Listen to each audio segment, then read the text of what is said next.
So for those of you who have been watching my channel for a while, you know that when it comes to Mermail, I typically prefer to play a pure going first, go as hard as you can, variant as possible.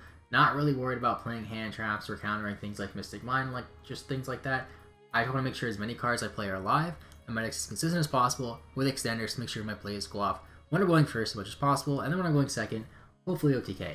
With that being said, since my main deck is pretty much heavily catered towards going first, that means you have to have a very good side deck ready for a lot of situations.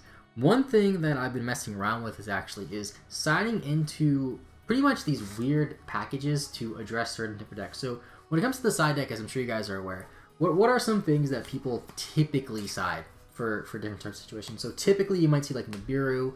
Nibiru is good because if you go against a combo deck, you can just drop it and usually it's a blowout.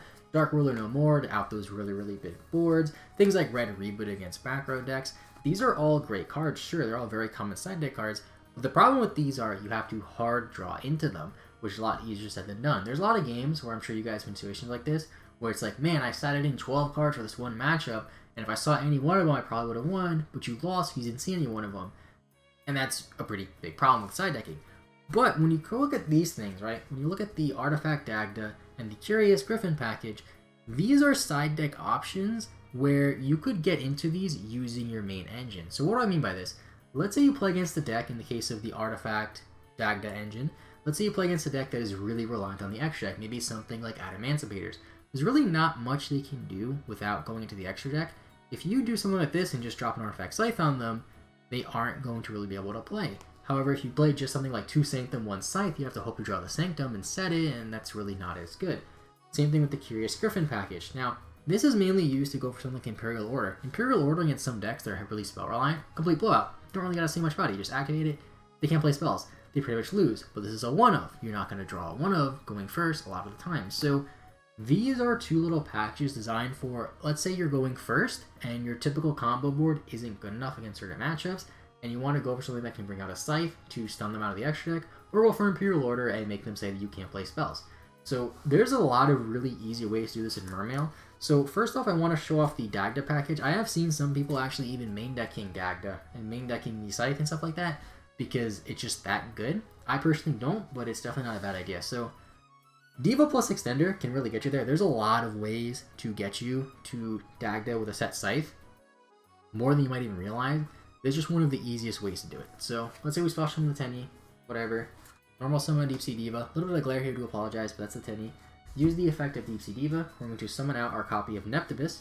We're going to use Neptibus' effect. We're going to send Dragoons, add Dragoons, and we're going to add Minstrels as opposed to turn decode, of course, because there's really no reason for doing pre-ETCO because, well, we can't really play pre-ETCO, can we? So here we're just going to use this to get around Nibiru because, again, this is for a game 2 or 3 situation where you're going first, and if your opponent knows anything about Mermail, especially combo Mermail, they are probably going to side Nibiru against you, or maybe even Ash Blossom, Infinite Permanence, whatever. If they didn't activate them yet, especially the Nibiru, use it here, boom, get rid of it, use the effect of the Dragoons that you just discarded, and here you can get Mooling Glacier, or you can get the Lapis Dragon. I'm going to get Mooling Glacier here, which doesn't really matter too much. And then from here, we're going to link 2. So we're going to link the Deep Sea Diva, and we're going to link the Tenya Spirit. You can link the Neptus, doesn't really matter. And we're going to summon out a copy of Christian Halki-Fibrax. We're going to use the effect of Mooling Glacier now, because we have exactly 5 waters, to rip 2 cards out of the hand. Before that, my apologies. I have to do this first, and sometimes I forget this. Halki-Fibrax effect has to go up on summon. We're going to summon Fishborg Launcher. You could summon Jet Synchron, this requires you to have another card in your hand. No big deal. We'll summon Fishborg Launcher over here. And then from here, we're going to just go into Artifact Dagda, just like that. Well, not with these 2. With these 2, because you have to leave the Halki-Fibrax on board, and we're going to summon Artifact Dagda. Now, Artifact Dagda has an effect where we can set Scythe from our deck. And my Scythe was here the whole time. And we're going to get the Scythe, and we're going to set it in our spell and trap card zone. Then we're going to pass turn whatever, and on our opponent's turn, we're going to use the effect of Halki-Fibrax to tag it out, banish it, and summon our own TG Wonder Magician. Wonder Magician's effect is going to activate to pop a spell trap card on the field. We're going to pop Scythe. Scythe can activate, summon itself, and your opponent can't use their extra deck. So, unfortunately, this little combo doesn't really bring out any negates outside of just the discard 2, but it is still pretty good because there are going to be those matchups where just summoning Scythe is going to win you the game, and in a 5-card hand, you're able to get out another card here and do something else to do some more damage. So let's say you want to go for Curious Gryphon with the set Imperial Order play. To make the Gryphon board a little bit better, this will work for the Dagda one as well. I just think that the Gryphon one's a little bit better for most situations. We're going to use any extender plus Deep Sea Diva plus any discard. We're going to use Tenyi Spirit here. So we're going to special summon the Tenyi Spirit. We're going to use Deep Sea Diva.